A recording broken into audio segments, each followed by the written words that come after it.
Before you sleep tonight, there are 3 sacred Aramaic words.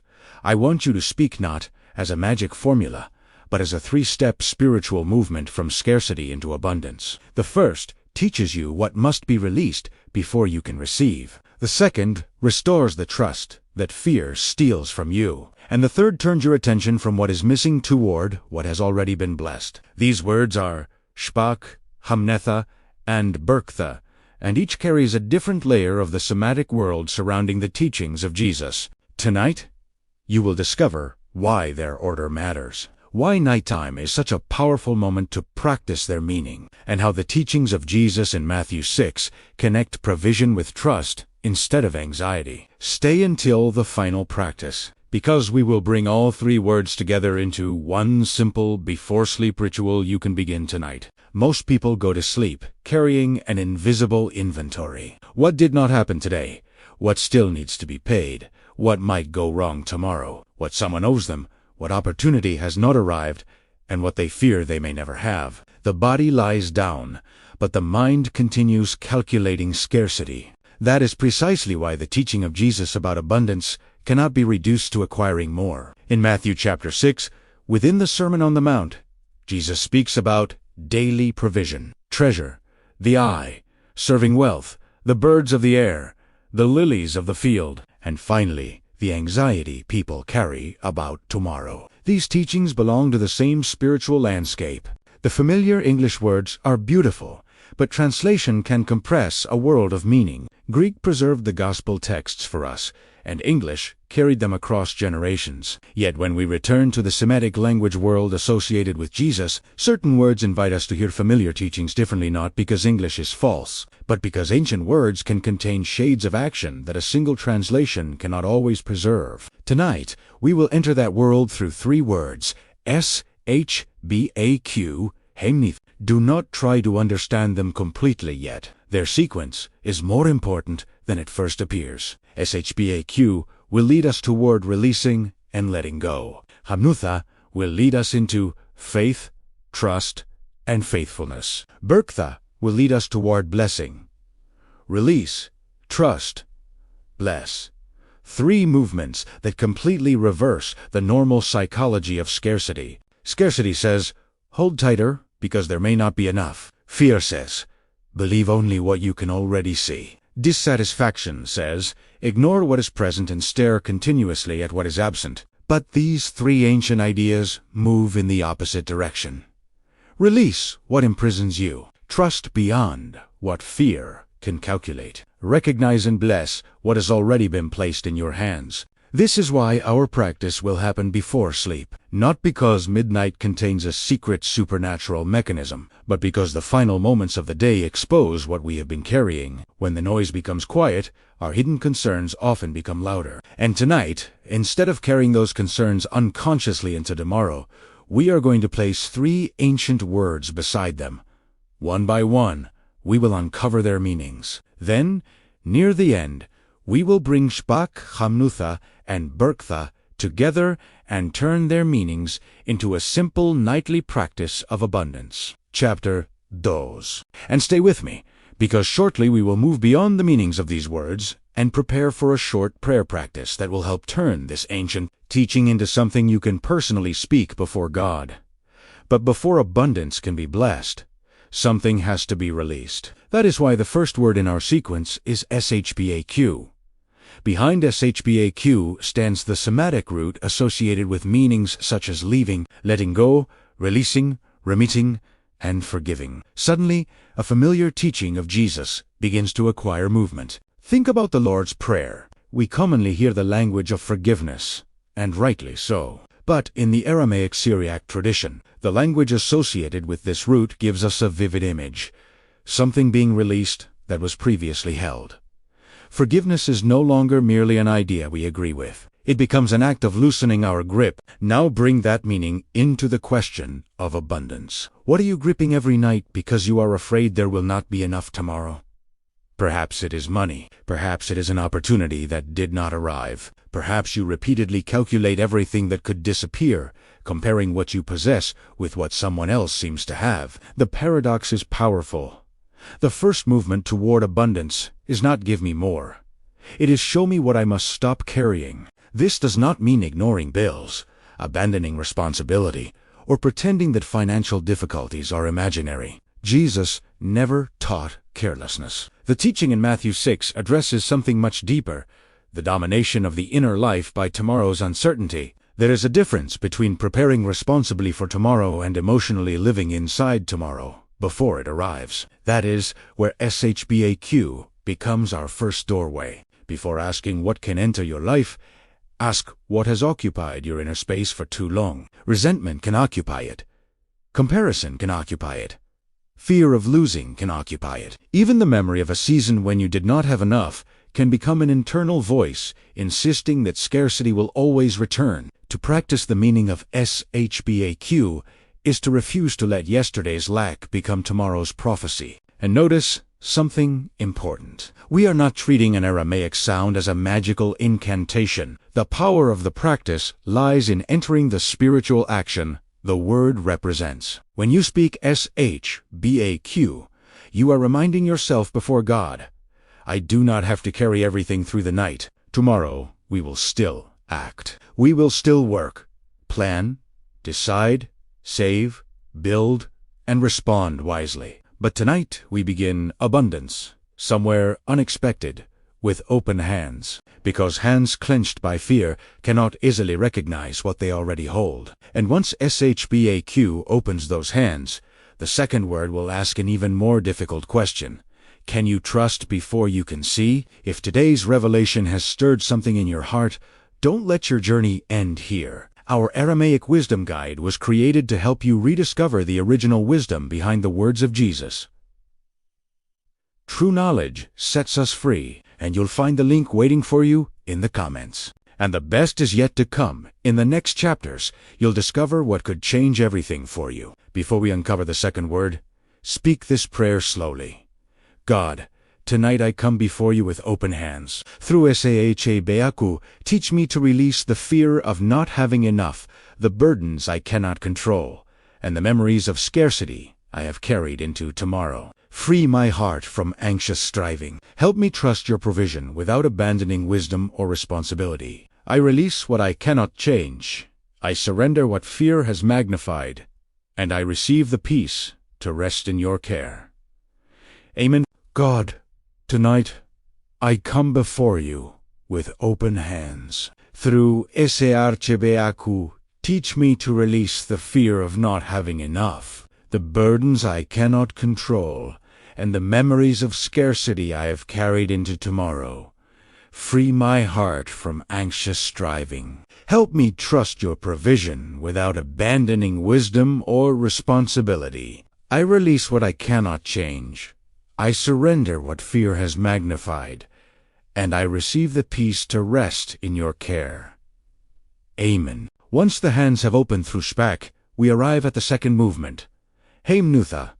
This word belongs to a rich Semitic family of meaning connected with faith, trust, faithfulness, firmness, and reliability. That distinction matters, because modern people often hear faith and imagine simply believing that something desirable will happen. But biblical faith is deeper than positive expectation. Haymanutha points us towards something stable enough to lean upon. It is not pretending that uncertainty has disappeared. It is choosing where your inner weight will rest while uncertainty remains. And this is precisely where the teaching of Jesus about tomorrow becomes so powerful. When Jesus directs attention toward the birds and the lilies in Matthew 6, he does not claim that human beings have no responsibilities. Instead, he challenges the assumption that anxious control is what keeps life together. The person trapped in scarcity believes, if I stop worrying, everything will collapse. Trust answers, I can act wisely without making fear my master. This distinction can transform the final minutes before sleep. Think of how often tomorrow is rehearsed at night. You calculate conversations that have not happened, expenses that have not arrived, opportunities that might disappear, and outcomes you cannot yet know. The mind attempts to purchase certainty with worry, but worry never delivers what it promises. Haymanutha interrupts that transaction. After Shbaq says, release what you cannot carry, Haymanutha says, Place your weight somewhere greater than your fear.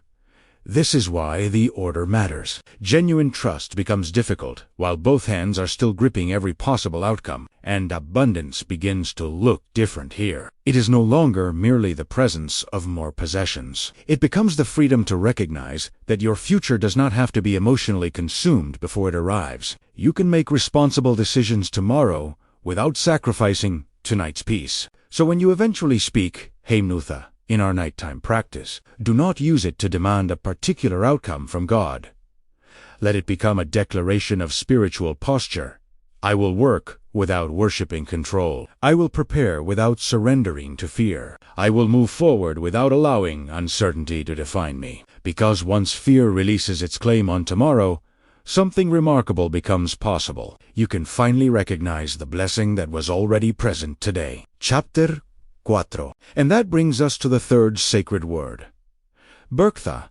If Shbaq opens the hand and Haymanutha steadies the heart, Burka changes what the eyes notice. The word belongs to the Semitic language of blessing, and blessing is one of the oldest spiritual movements woven through biblical life. But we need to recover what blessing means before connecting it with abundance. Modern culture often imagines blessing as evidence that someone received more money, more success, more opportunities, more comfort. Yet the biblical imagination repeatedly treats blessing as something received, recognized, spoken, and directed toward God and others. This creates a radical reversal.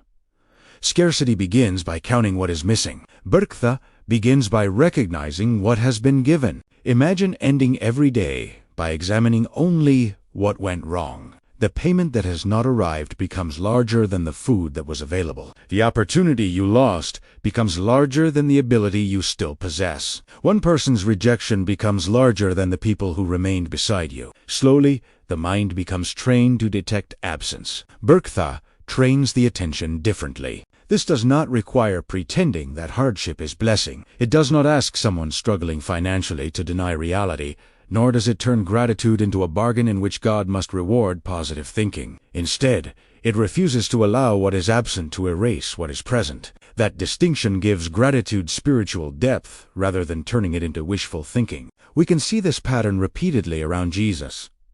Before multiplication comes thanksgiving. Before people understand everything, there is recognition of what has already been placed before them. The spiritual gaze does not begin with "this is insufficient."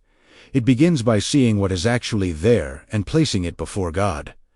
That is why Burka completes our sequence. Shbaq says, I release what fear tells me I must control. Haymanutha says, I trust even where I cannot yet see the complete path. And Burka says, I recognize the blessing already present in my hands. Tomorrow, you may still desire greater provision. You may still pursue a better opportunity, build something new, repair finances, or pray for an open door. Abundance does not require abandoning desire. It changes the inner place from which desire operates. Instead of saying, nothing is enough until I receive what is missing, you begin to say, I can recognize what has been given while faithfully moving toward what is still needed. That prepares us for the most practical part of this teaching. In the next chapter, these three words will stop being separate ideas. Shbaq, Haymanutha, and Burka will become one nightly sequence.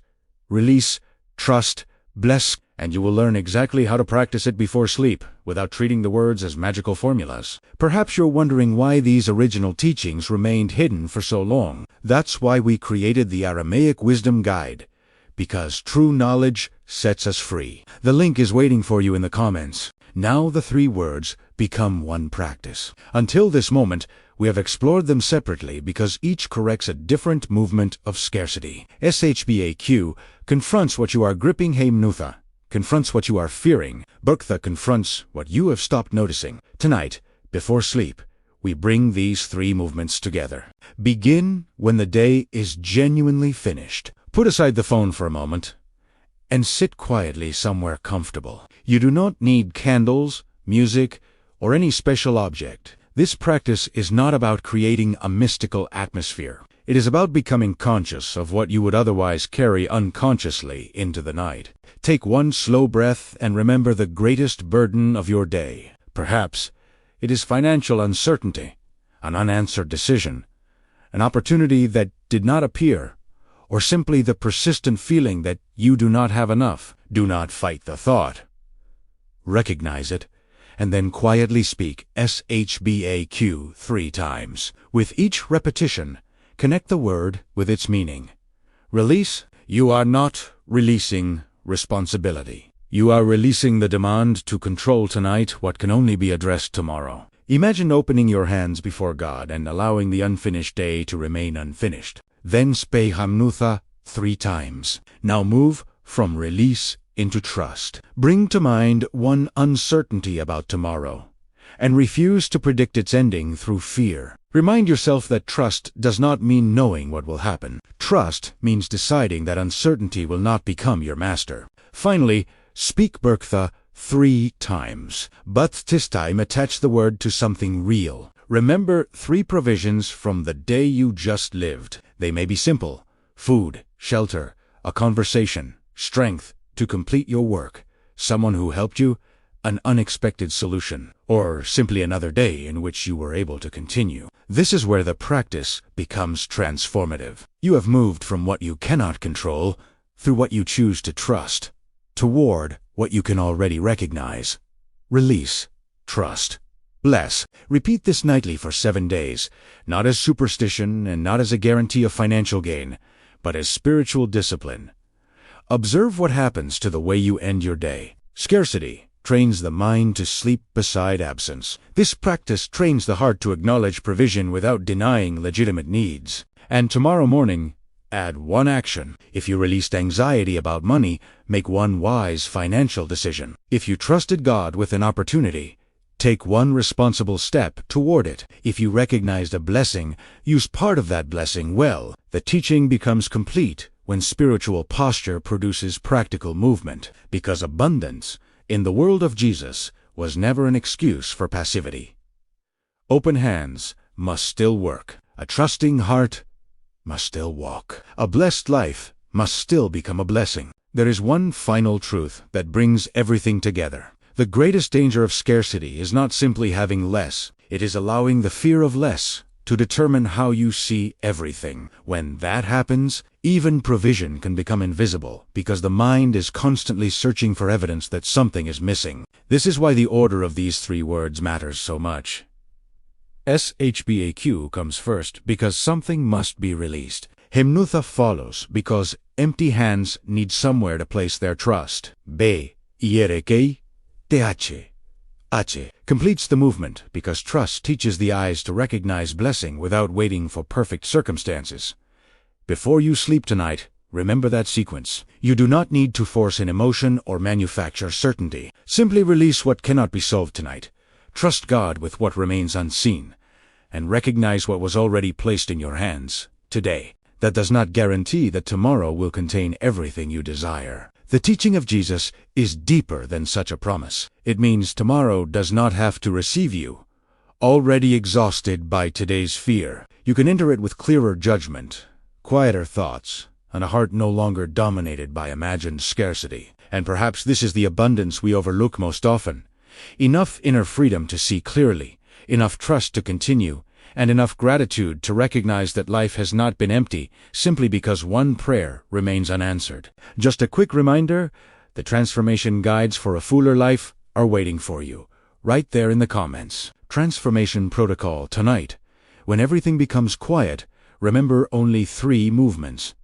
Speak SHBAQ and release. Speak Haymanutha and trust. Speak Burka and recognize the blessing already present. Then sleep without demanding that tomorrow reveal itself before it arrives. When morning comes, do something consistent with the words you spoke. Make a tea call, review the budget, complete the work, express gratitude, help someone, take the next responsible step. Let ancient wisdom become visible through ordinary action. Before you leave, if this message touched your heart or brought new understanding into your life, WRITE. The word restoration in the comments below. Your testimony may encourage someone else who is seeking healing and renewal. Thank you for sharing this moment of ancient wisdom with us. Until the next revelation, walk in peace, walk in freedom, and walk in the power of Shbaq Haymanutha. and Burka the release. Trust and bless.